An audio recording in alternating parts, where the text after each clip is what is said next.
Dans la paracha de la semaine, l'Erdecha, après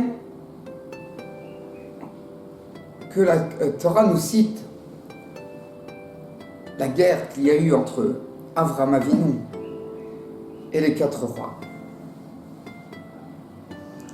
alors on a dans le paragraphe 15 au verset 6, c'est la 6e montée de la paracha, Vayomer Elav, il a dit à Kadosh Baruch Hu, à Avraham Avinu, Ani Hashem, je suis l'Éternel, Asher Otzetera Merur Kasdim, qui était fait sortir de la ville qui s'appelait Ur Kasdim, c'est le feu des Kasdéens, c'est là où Nimrod a jeté Avraham Avinu dans la fournaise. Donc je vous lui dis, c'est moi qui t'ai fait sortir de la fournaise. La tête le rat est arrête sa zone, le Rishtar, pour te donner cette terre-là pour que en héritage. Vayomar. Alors Avraham Avinu, il a dit à Kadosh Baruch Hu, dans cette prophétie, dans cette vision prophétique, Hashem Elohim, cette révélation d'Akadosh Baruch Hu, Avraham Avinu, donc il y a eu une discussion entre Avraham et Akadosh Baruch Hu, et donc Avraham il a dit à Akadosh Baruch Hu, Hashem Elohim, Hashem, toi Hashem, Bemaïda, comment je vais savoir qui Rachina que je vais l'hériter? Par quel mérite cet héritage va se maintenir dans la main de mes enfants? Vayomer, et là, alors Akadosh Baruch Hu lui a répondu, Kirali Egra Meshuleshet, tu vas me prendre 3 petits veaux, Ve'ez Meshuleshet, et 3 chèvres, Va'ayil Meshulash, et 3 béliers, Ve'tor, et un tord, c'est une espèce de pigeon, c'est pas un pigeon, c'est un tord, colombe. Ve'gozal, et donc, et 2 types de pigeons en fait, de colombes. Et de ces animaux qui ont été cités par Akadosh Baruch Hu, donc il a amené des sacrifices à Akadosh Baruch Hu. La Gemara dans Tanit, c'est une Gemara qui se retrouve dans plusieurs Gemara traités du Talmud. Entre autres, ça se trouve donc dans le traité Tanit qui parle des jeûnes, à la page 27 au verso.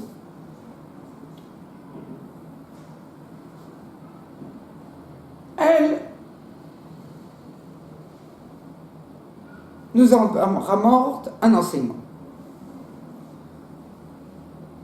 Amar Rabbi Yaakov Barara, il dit Rabbi Yaakov, le fils d'Ara, Amar Ravasi, au nom de Ravasi, il m'a les mamadot.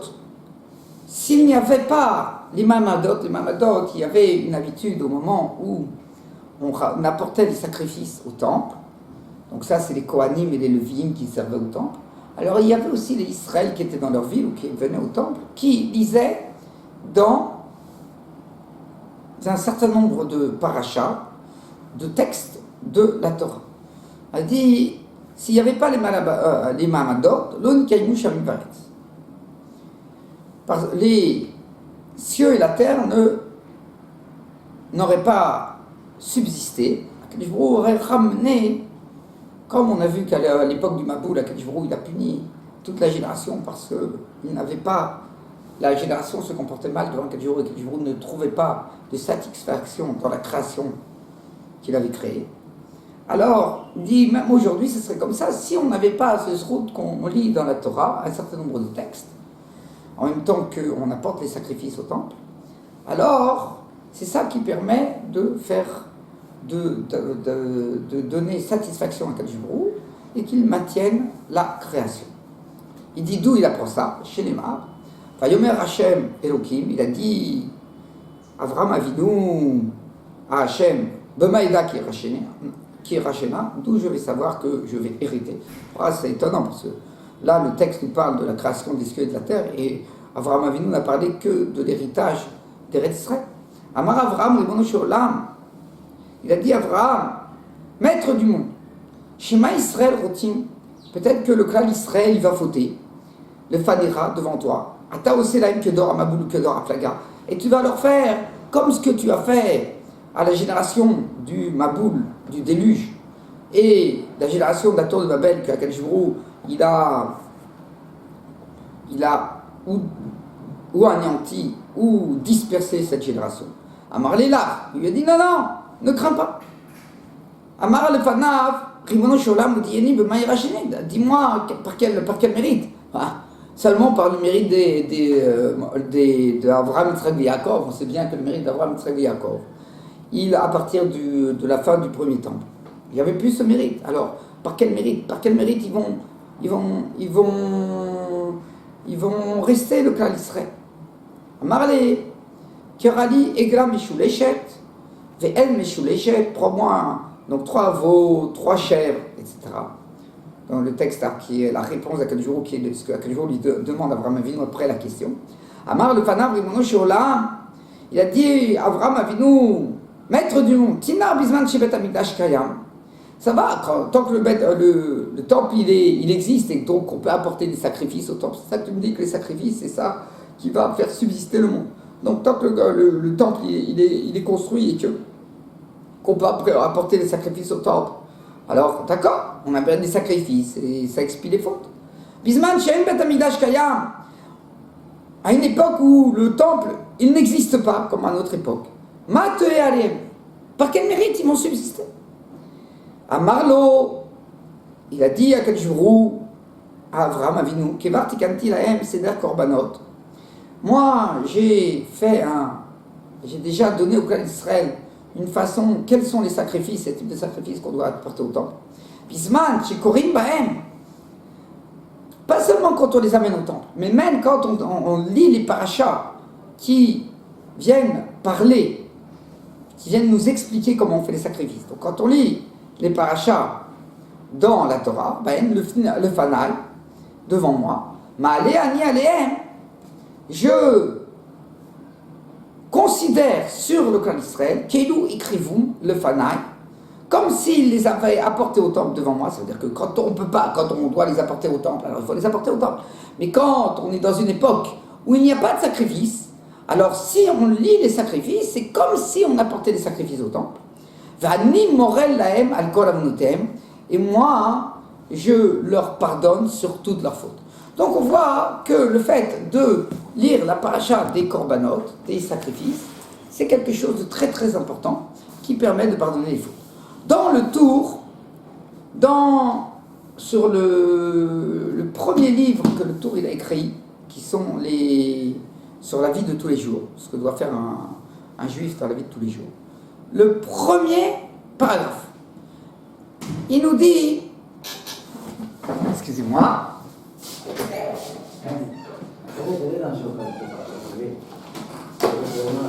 juste une toute petite minute.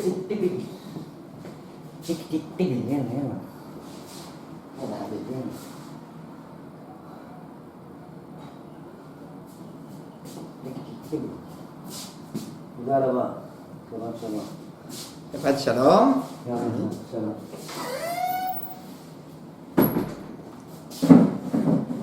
Excusez-moi. Donc, dans le tour, alors il nous dit comme ça.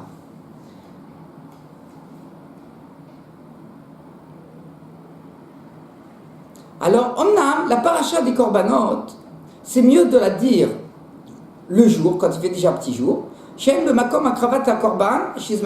parce qu'ils sont à la place, viennent remplacer le fait qu'on amenait les sacrifices au temple, et ça c'était le jour, la nuit on n'apportait pas de sacrifice.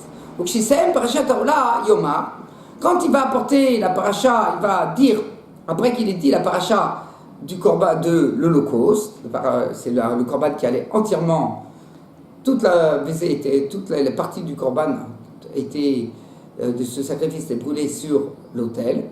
Yomar Ribon Olamim, maître du monde, Yeratzon lefanera, que ce soit considéré devant toi, chez Zerachouv Mekubal lefanera, Keilou Ikrafti Ola Bismana.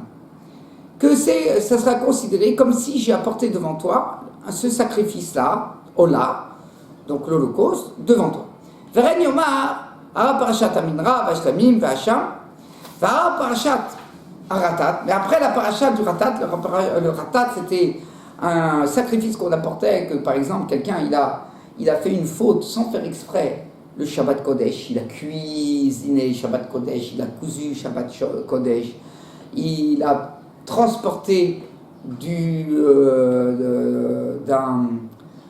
lieu public à un lieu particulier le Shabbat. Donc il y a 39 travaux interdits le Shabbat, il a transgressé un des 39 travaux de la manière qu'il doit apporter un sacrifice d'expiation au temple, il ne peut pas. Alors, il ne peut pas dire ça. Pourquoi? Parce qu'il n'est pas sûr. Qui dit qu'il a transgressé? Il ne peut pas dire tous les jours ce sacrifice, la paracha du sacrifice, dire que ça soit considéré devant toi que j'ai apporté ce sacrifice pour expier mes fautes si jamais j'ai fauté Shabbat. Il n'a peut-être pas chose à fauter Shabbat, comment il peut dire ça? Donc il ne dira pas ça, parce que ce corban ne vient pas en tant que don. Ce n'est pas un don, ça vient que s'il y a une faute.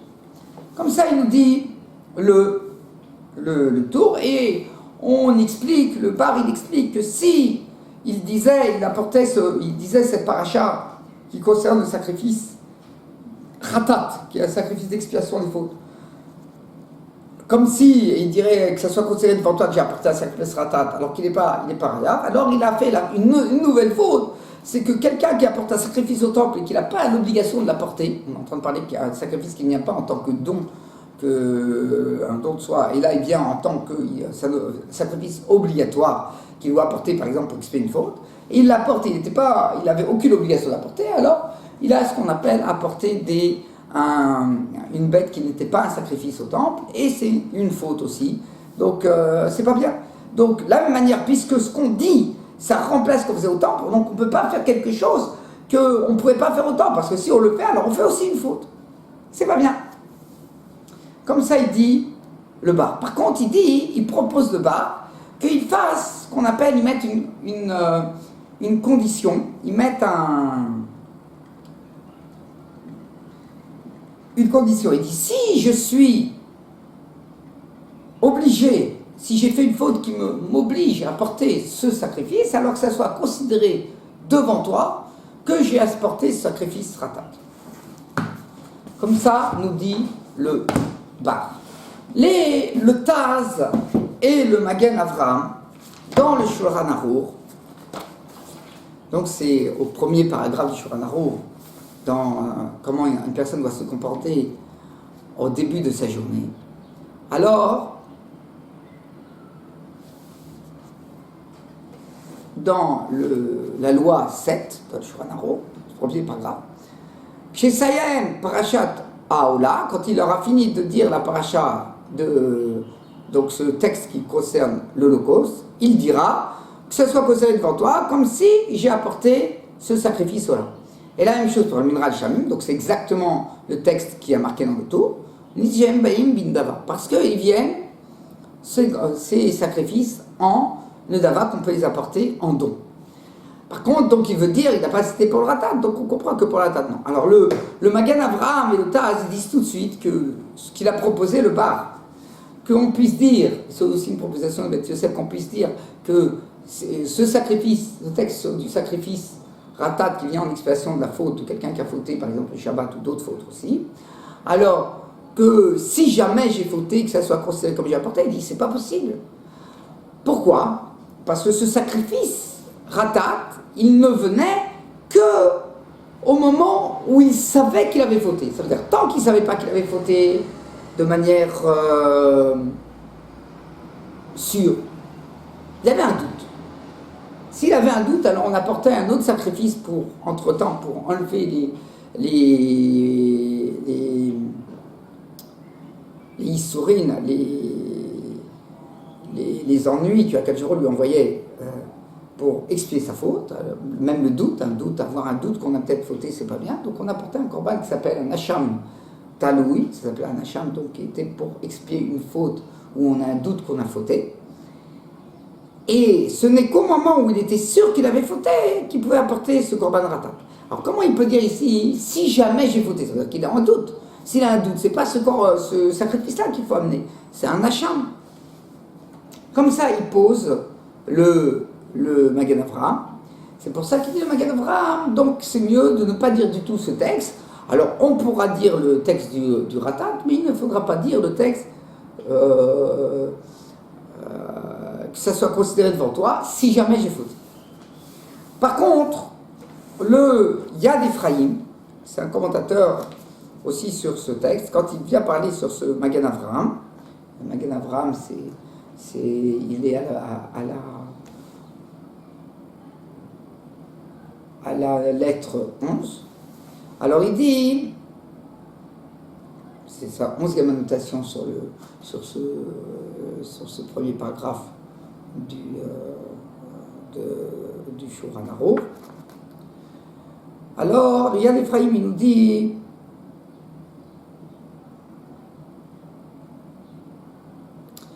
que ici,